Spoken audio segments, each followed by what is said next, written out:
Welcome to The Naked Entrepreneur. I'm Dr. Sean Wise, Professor of Entrepreneurship at Ryerson University. Today, I'm joined by award-winning physician, health leader, and tech CEO, Dr. Alexandra Greenhill. Thank you so much for coming. Thank you for inviting me. Can you think back, way back to when you were a wee one, your first thoughts about innovation and what got you excited and interested in technology and science? I grew up in an academic family, so my parents did research, spent a lot of time in the genetics lab, which at the time was very cool. But I've always liked computers, and so my first computer, Commodore 64. I know it well. With a cassette tape. With the cassette that plugged in, yes, I remember it. And so I remember my parents getting it to me, and the first thing I did is I undid the back and started pulling it apart, and they said, we just purchased this expensive hardware. And I said, well, I need to understand how it works. And so that was the beginning. How old were you? Probably about 8 or 9. Do you think that's the best age for STEM to be introduced to kids, or should it be earlier or later? Is science something that young kids can get interested in, or does it take them to be a teenager? Well, science fundamentally is experimentation, and kids do that naturally. Science then puts together package or system around it for different conditions, but I think that there's no age at which it's too early, some elements, and so the same way as they learn how to walk and talk, and they can start to experiment. Play with their Bunsen burners and their chemicals, maybe not that young. What drove you towards a medical profession? It was a bit of an accident. I was one of those kids that was interested in everything, and therefore I couldn't choose. And I like going back to schools and reassuring everyone that they don't have to choose, and their first, second, third, fourth, fifth choice could be done serially or sometimes concurrently. And so I think that I'm a little surprised that I ended up in medical school. Part of it was the realization that I wanted to help people. The love of science, but not the science at the PhD level. You know, I appreciate all the research that people are creating, but I was much more interested in applying it to help real people. And some of it was frustrations with a little bit of what I saw in the system. I was an occupational therapist. I saw some of the things that were happening in the hospital and were not okay. And the advice that I got at the time is that if you're a physician, you have all the power. I didn't know that that wasn't the right advice, but ended up. But you went on to be a physician, and now years later, you're an entrepreneur. So those aren't always seen as so collaborative. How does one go to medical school for all that time, establish a practice, and then say, I don't want to be a doctor, I want to be an entrepreneur?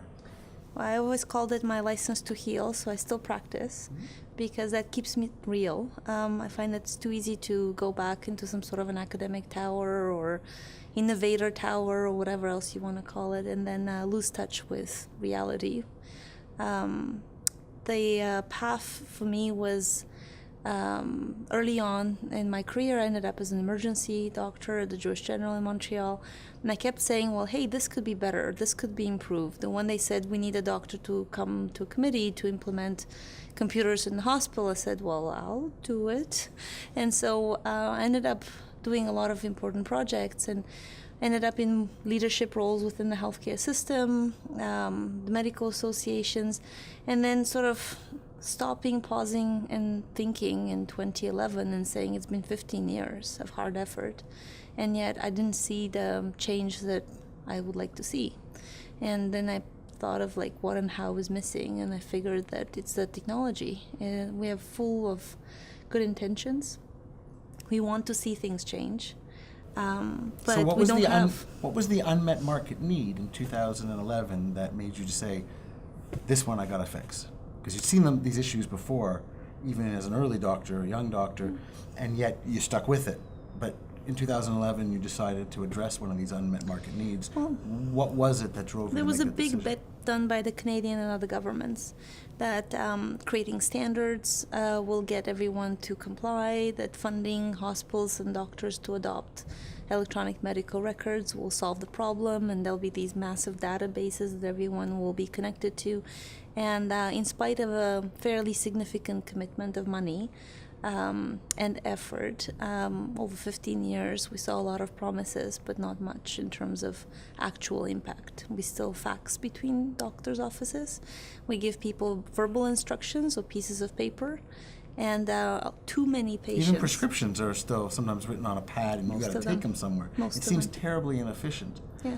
So, is the unmet market need, the entrepreneurial goal then, to make the healthcare system more frictionless, more holistic? What was it you set out on your journey to do? We kind of interviewed patients, and they said, lonely, overwhelming, scary, confusing were the terms that they typically associated with a major illness or something that worried them. You talk to physicians and nurses and also administrators, and they said frustrated, burnt out, I've tried everything, it's not moving. And we said, 300,000 new apps in the App Store built by people who wanted to solve a problem, and yet nothing's changing what's missing. And the big insight around that was Careteam. So you go out, you create Careteam. What is the value proposition that you hope will lead to adoption? I mean, email is 10 times faster. Wikipedia is 10 times cheaper than Encyclopedia Britannica. What was the value proposition that you wanted to use to drive adoption when money and goodwill hadn't been enough to get people using the tools that were implemented? Well, some of it was inspired by Slack and how it transformed the business world. And it said, in this world of vertical tools, what if we created a horizontal connector? And this is a very technical description, so I prefer the other one better. If you think of healthcare as an orchestra, it's filled with musicians who are very well trained and very passionate and want to show up every time, and they want to produce music. The difference between them actually accomplishing that and noise would be the conductor. It's missing someone who says, hey, this is the score we're going to play, and this is how all of you fit together. And that's what Careteam was designed to do. Okay, so walk me through what Careteam does today that you're most proud of. Well, we started out with dementia. We figured that if we can help patients with dementia have a more clarity over who's involved in their care on the family side, in the community, in the hospitals.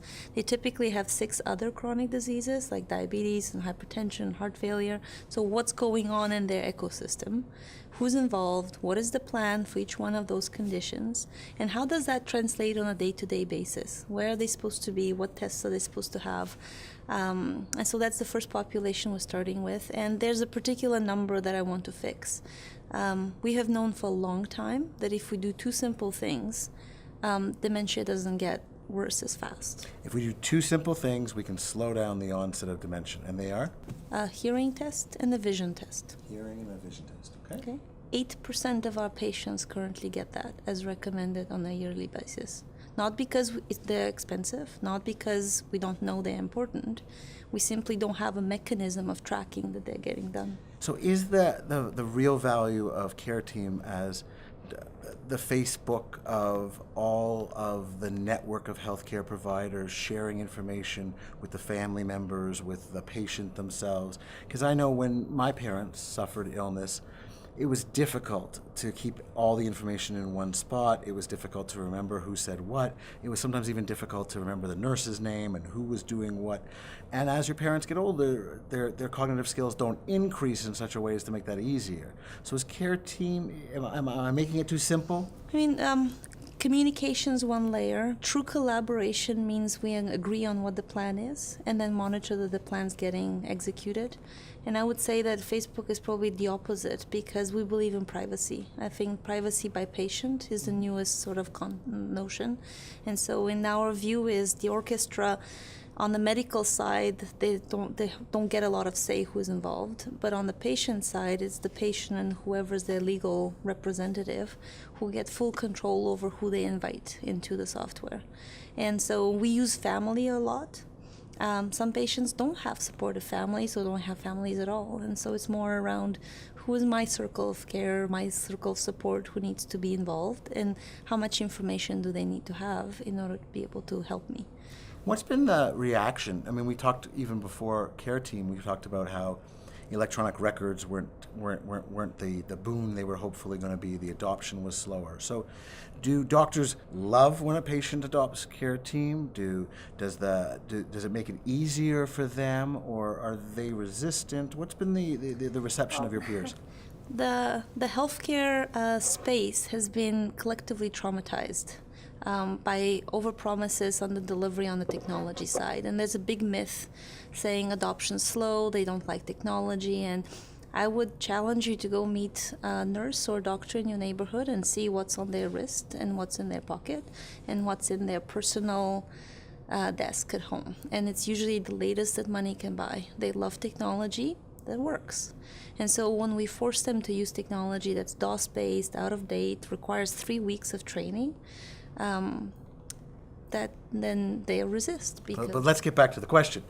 If a patient wants it, you still need the other people to play nicely. So one of the things we've had to do is help them understand that Careteam is not your average hospital-based software. Like the ones that have traumatized them. It's built for humans and for healthcare. So it meets all of the requirements that a healthcare systems have in place, privacy, security, etc., and safety. But it's user-friendly, so that if you can use any of those tools like WhatsApp and Facebook and websites and Google search, you just open this up and intuitively makes sense. And so tell me about your first early adopters. Tell me what you learned from them. Tell me what was unexpected for you. What we learned from them is that we just had to get them to try it. It didn't matter what we said or whatnot. If we kind of got them curious enough to say, hey, what does this feel like? They talked about 40% of a visit being spent trying to figure out what happened before the visit, and so we solved that, and they were very happy. And then the other one was having an insight of what happened between appointments. The healthcare system has no idea. They think that, patients come into a doctor's appointment and at some point they'll come back. And when that some point happens, it's typically left to the patient, and a lot of patients misunderstand. They come too early, too late, they don't have all of the things done. And so patients actually come in when they're supposed to come in. You can see that they're getting in trouble and call them back early. There's no phone call the next day from the son or daughter who says, hey, my parents went to see you. They didn't understand anything. And the biggest sort of surprise has been the adjustment required by the clinicians to the language that they used. And so they would say the care plan for the patient, Mr. John, would be severe cognitive decline. Well, you can't share that with the family. That's not very enthusiastic. And so now they're like, maybe our plan should be maintaining Mr. John at home for as long as possible, safe and sound. Because now it's not just their notes, it's notes that are going to be shared. But that can also put a big onus on the doctors to have to change their approach. For the better, I think, but some people are resistant to change. There'll always be resistance to change. Okay. Can you share with us a patient story that you're most proud of? Before building the software, using all of those cool agile, lean entrepreneur techniques, we did 200 patients, various conditions, and we followed them manually. And sort of we pretended to be the software that we were going to design. And so there was a patient who was a single mother in Vancouver who had to have abdominal surgery, but she had a 2-year-old and no living relative, no father, no one else in sight. And so she was evaluated by social work, and they said, we're really sorry, but because abdominal surgery means you can't get up easily, you have to be on painkillers, it's not safe to leave your child with you. We have to put that child in foster care for the 6 weeks of the surgery. And because your surgery is not urgent, it's elective, it's going to happen sometime within a 3-month period, we have to take him away for the 3 months preventatively, because we can't schedule a foster care appointment on short notice. And so I find that personally horrifying. I can only imagine how the patient felt. Yeah, and I mean, I've told this story many times to the team and to I still get goosebumps as a mother. And so when we discovered all of that, we said, well, more than just study, can we sort of intervene? And so we ended up putting together a list of neighbors, the parents at the daycare willing to pick up, drop off. We found someone who needed a place to stay in Vancouver to do job interviews, who was in the healthcare profession, and so they could be the overnight backup. And so essentially all of these different people came together, and we coordinated by text and email who's going to show up. And we learned a whole bunch of things, including she may have been in a desperate situation, but she still wanted to know that her child was going to be okay. So who was going to be with them? What's the profile of the person she would like to choose? There's 3 people available. I won't prefer this one. Well-intentioned parents who said, I'll drop you off with my child in the morning, sometimes discover that their own child was sick in the morning, so you had to have a backup team. And so she actually had her surgery successfully, then used the same network to look for work, got out of social housing, and the rest is history. And no software was written at that point. This was all us pretending to be Careteam. I think the use of a manual minimum viable product, an MVP, before you create the software informs you of it, because you are acting as if the software. How did this experience inform what you later built? Well, this was the sort of a aha on the visceral level that the impact of the software could create. It became a huge motivator to overcome the inevitable, oh, this can't be done. And what was interesting is mapping across the 200 very different scenarios. And so our patient number 2 was 82, and he literally had 26 relatives. But they were tripping over each other, trying to figure out who can visit. And he wanted to have choice over who drives him to his cancer appointments because some people were too cheerful. And he's like, oh no, not the cheerful one. And so it was a very opposite problem to solve, and yet still the same, which was you had someone in a very difficult, complex situation. They had to have layers of people informed, providing emotional or logistical support, and then you had multiple medical people involved. And the needs of each group were completely different. So I still get asked, is this software for the healthcare system, for the doctors, or for the patient? And you're like, well, for all 3, because unless they're all involved and on the same page, mistakes will happen. What are you mentioned a little earlier about people saying to you, or in general, that this is never going to work, this kind of challenge, it's not solvable. That's something that a lot of entrepreneurs hear. It's sort of the price of admission in entrepreneurship, because it's a contrarian play, which means everyone goes left and you want to go right.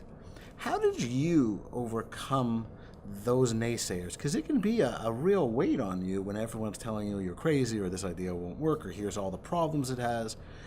What did you do that got you through it?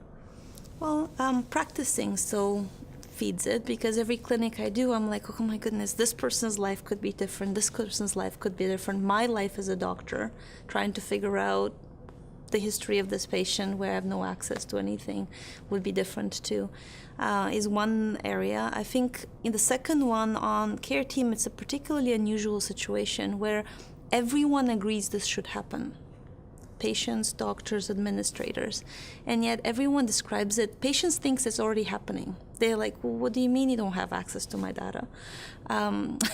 What do you mean you can't tell the way Amazon knows when I need something next? And but the administrators and the doctors and the nurses tell me that this is the Holy Grail. And that's a very unusual set of words to use when you're talking about healthcare technology. Well, you're also, the innovation itself isn't a coding leap. It's not artificial intelligence. It's putting all the same stuff in one place and giving the power to the person who should over the privacy and the data. That's not 3D keeping printing. it simple. Keeping it simple. Yes. But yet, it's the Holy Grail. So where would you like Careteam to be 10 years from now, when it is a success? What is your vision for it? See, I think we have like a 25-year vision and then a 5-year vision. Okay, let's start with 25 years then. Where would you like this to be in 25 years? Well, I think in 25 we'll see such progress in terms of genomics and proteomics and all the other ones that hopefully we're just the backbone of how people stay healthy and how they're supported in everyday life. And when the inevitable challenges occur, our software acts as the safety net, as the village around people when even normal events like having a child or losing a job, you need that safety net in the community and people who can spell you out and support you. And so that's sort of The idea that the healthcare system always needs patients, to me, is wrong. We actually like to get rid of patients and focus our energies on other things, like keeping people healthy. So that's the 25-year vision. What are you hoping for in 5? Well, in 5 years, any hospital in the developed world uses our software to manage their patients who have a complex or chronic health condition, so that their experience in health is the opposite of lonely, confusing, scary. It's supported, and in fact, this current fad with patient engagement is our vision is the opposite. Is you spend very little time worrying about your health because you know that the software will tell you when is the next time you should do something, and so you have more time to spend with a loved one who's critically ill, and so those last moments on earth can be spent meaningfully as opposed to running logistics. More time to do your job, to be a parent, to be the son, daughter. We use caregiver in the healthcare system. I know no family who describes themselves as like, hey, I'm a mother's caregiver. Or, it's such a medical term to use. And so let people do their jobs of a family member of life and be able to enjoy. Because the Careteam software takes all of these other brilliant softwares, tools, and teams and just ensures that the communication's simplified. Now that you've had a run at being a tech CEO and you've had years of being a physician, which do you like more? And more importantly, why? Well, I still love seeing patients because the gratification is immediate. In a short visit, you can actually physically, tangibly help someone, and you get that immediate feedback. I feel compelled to be the tech CEO because we can't keep helping people, 2,000 patients at a time, in a way that's completely not effective because of how boxed in it is. This is the burnout rates that you're seeing in the medical profession and the young people not wanting to be. I think one of the scariest statistics is children of doctors who don't want to be doctors, and their parents are proud of that. Wow. And so that statistic's going up. And so through technology, you have the capacity of inventing something that makes many people's lives easier. Oh, I think that's a very rewarding choice. Just to go back a little bit, you were talking about the need to have a network of people, a support network to lean on, to lean in. What's been your experience with being part of other people's support network, and more importantly, your own support network? Well, to me, that's a very critical piece of success, and a lot of people do ask often, how do I pull it all off? And the answer is that I don't pull it off. There's a we, and these we changes with time, but it's being able to, no big business was built without a team, and so Careteam is the manifestation of a really strong team of people. On the family front, there's husband, friends, teachers at the school, all of these people have stepped in. And so I was really happy when Lean In came in as a big movement, because I do think that women sometimes opt out and they're kind of like, it's too difficult. Either let's not have children or let's not have a career. But if you lean in too much, the inevitable thing is you would fall unless you can lean on people from occasion. And I've seen too many people get hit by an asteroid, either a personal illness or sandwiched between parents and children, and that's the first moment in which they stop going to the gym, and then that's the rest of the story becomes diabetes and hypertension and all the other conditions. And yet we have a capacity as a society to help each other out, but that our growth, our change in lifestyle has changed it. One of the statistics that shocked me was 10 years ago, 10% of people used to live alone in cities, small or large. Now it's 30%. Wow. Tripled. And the Angus Reid Institute did another study, and they published it, and they asked the same question 10 years ago to families. And 10% of families describe daily life as overwhelming, and it's 59%. 59% of Canadian families say daily life is overwhelming. And that statistic, I would venture, is the same in other countries too. Maybe not Sweden, but then that's a different conversation. But You're the winner of Business in Vancouver Top 40 Under 40. You were named one of Canada's top female entrepreneurs. You've been awarded the Queen Elizabeth II Diamond Jubilee Medal. You were named one of the top 100 most powerful women in Canada, a winner of the Cartier Women's Global Entrepreneur Awards for North America, YWCA Woman of the... I mean, I can go on and on and on. And you have 3 children. And you're happily married. And you still have a practice. So... how? What's the work-life balance? What is your secret that allows you to do both at the same time? Whereas we've had guests say, my idea of work-life balance is work my ass off for 10 years, make enough money so I don't have to work the next 10 years and I can make up for all the time I missed. And I don't know how healthy that is, but you seem to have found it. So how do you help others to find that place too?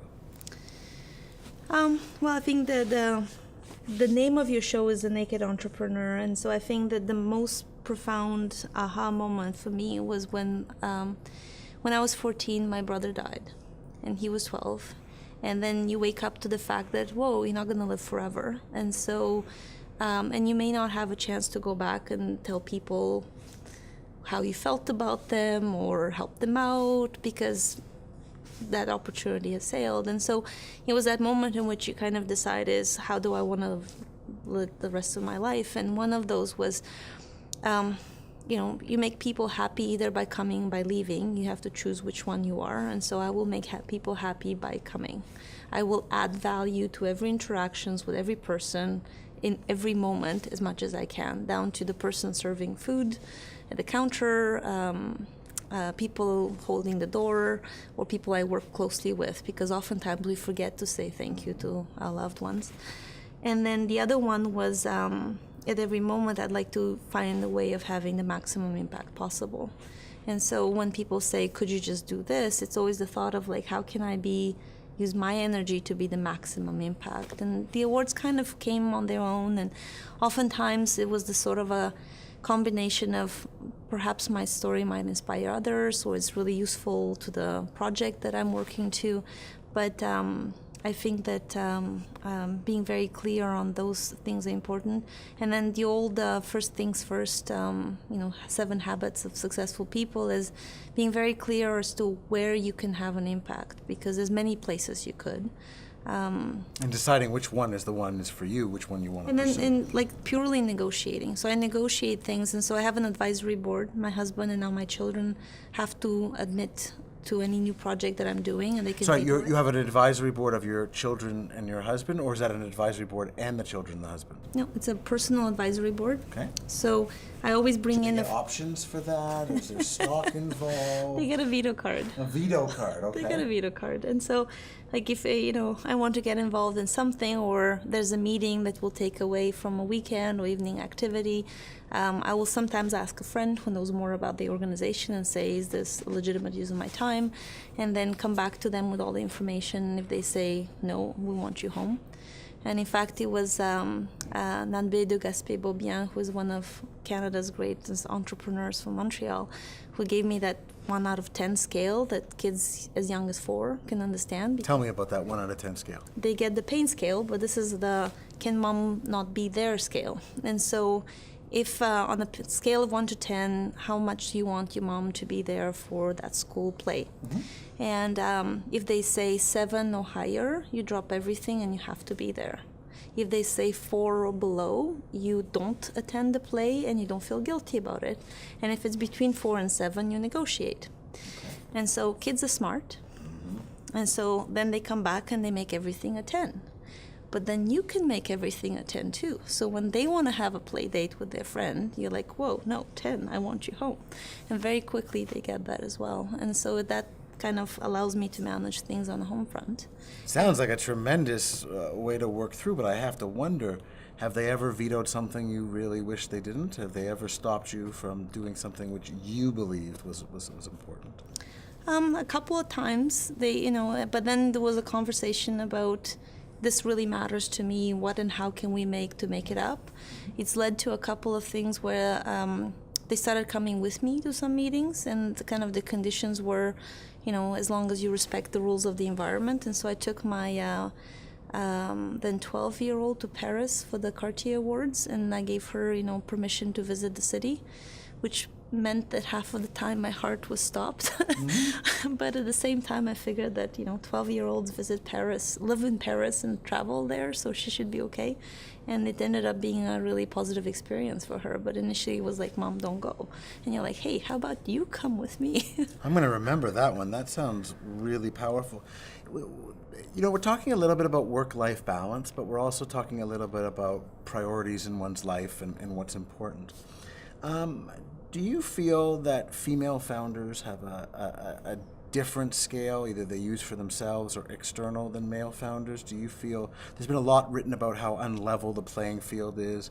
I've heard from many colleagues of mine that medicine still isn't as egalitarian as one would have thought all these years later. But what's your experience been with the gender diversity in entrepreneurship? Well, I think all of the leadership roles, medicine, STEM, entrepreneurship, the assumption was that as women started entering the schools, we would see the same ratios occur in the leadership role. And the research shows that that's definitely not been the case. And some of it has to do with factors related to how people were applying. I remember this Corporate Board of Canada study showing that out of the 10 skills for a CEO, when you asked women to choose, they would choose some of those softer skills that we know work in the long term. And yet the people interviewing the CEO on the board level considered that financial experience, management of a crisis, and the ability to command a team were the most important things. And so when a woman was able to do all of those three things, that's not necessarily the ones she would choose when interviewing. But more importantly, it was a lot of these factors of just at a time when you had to ramp up your involvement, build out career credentials. You have all these years where 5 years after you graduate, you're a young professional. Women weren't able to do that because of taking out time for maternity leave. And so these were real choices. And so I'm not a person who does well at home, but that's just my personality. That made me a really good emergency doctor. I like long hours, and so to me, the idea of a maternity leave at home was scary, and I did not want to do it. And I did get criticized by a lot of people saying, the feminists fought for you to be able to take a year off. And my answer was, no, I think the feminists fought for me to have a choice. Yeah, that's my understanding of what it was all about. You should be able to choose and not have it chosen for you. So what advice do you give young female founders today?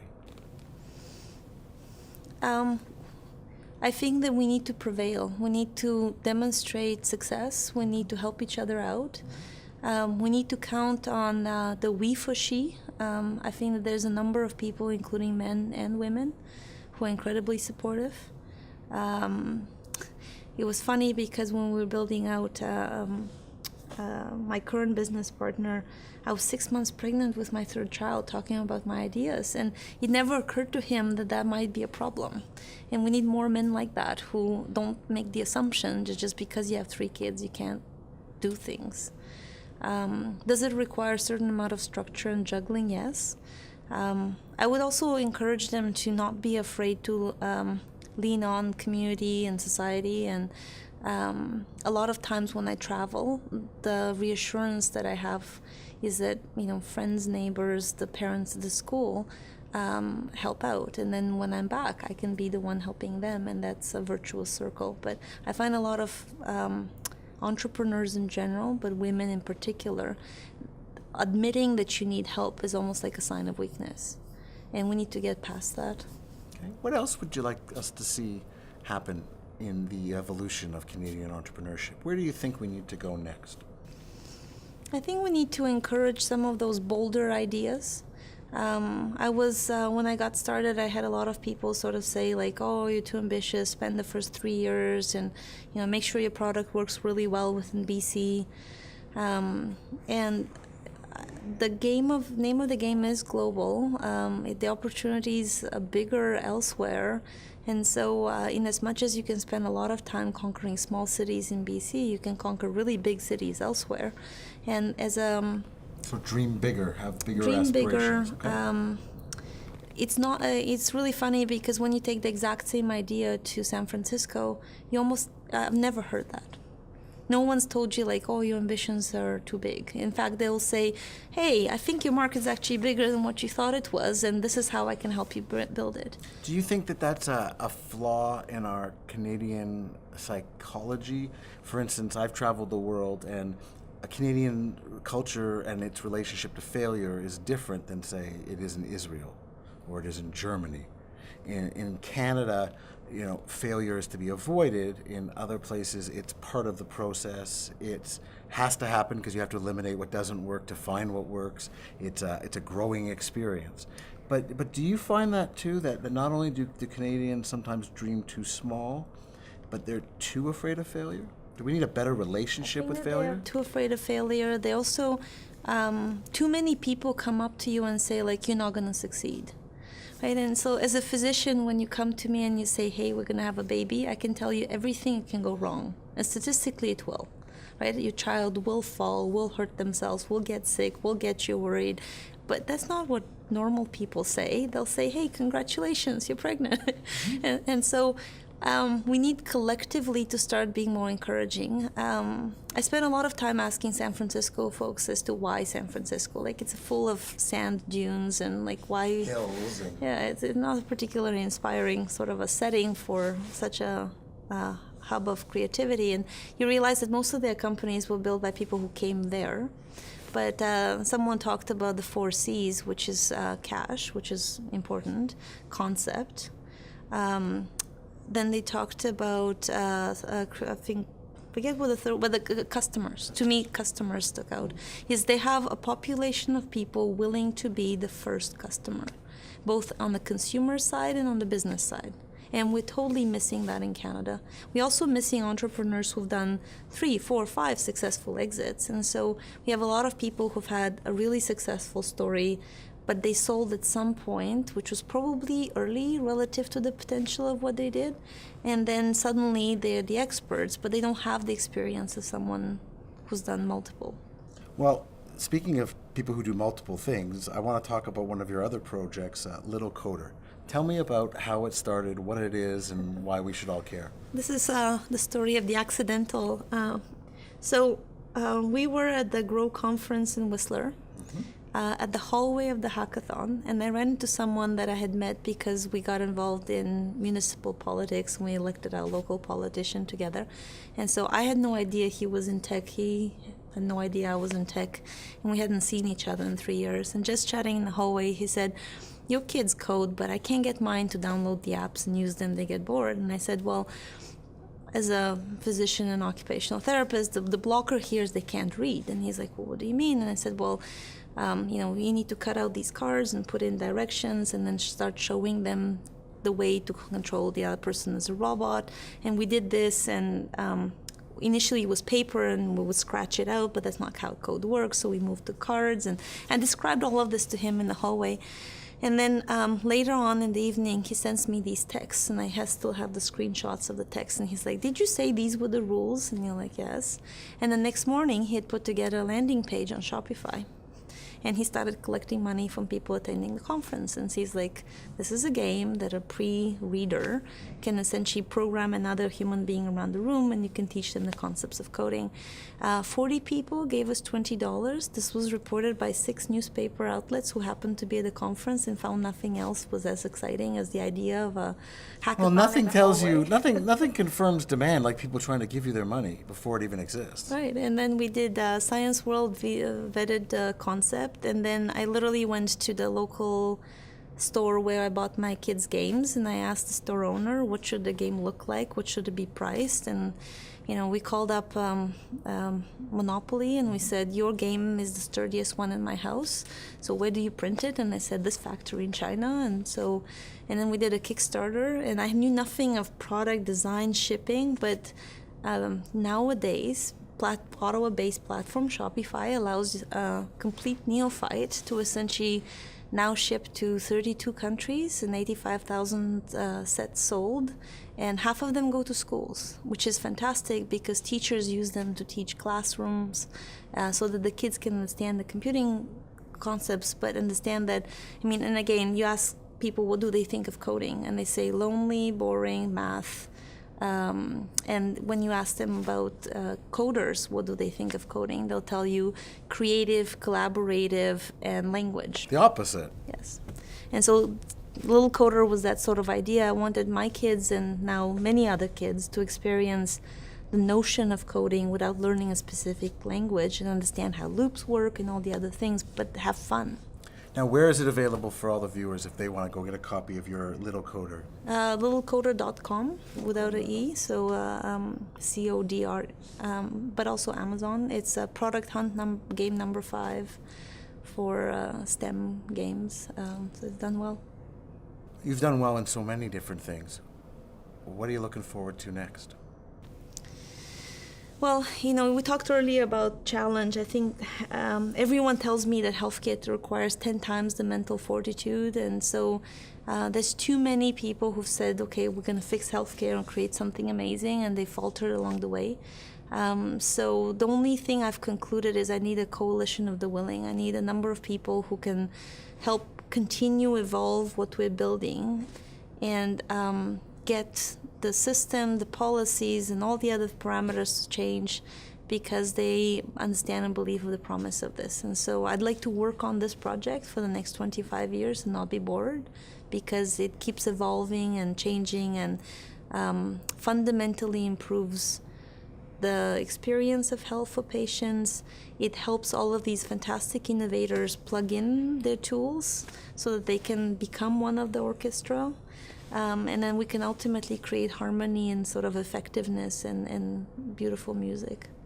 Well, it sounds absolutely beautiful. We're moving to the end of our time together, but we always end with a few rapid-fire questions. So these are questions where 1 or 2 words will answer them, nothing too complicated. What words do you think the world associates with Canada? Peaceful. Friendly. Okay. When you were growing up, what did you think an entrepreneur was?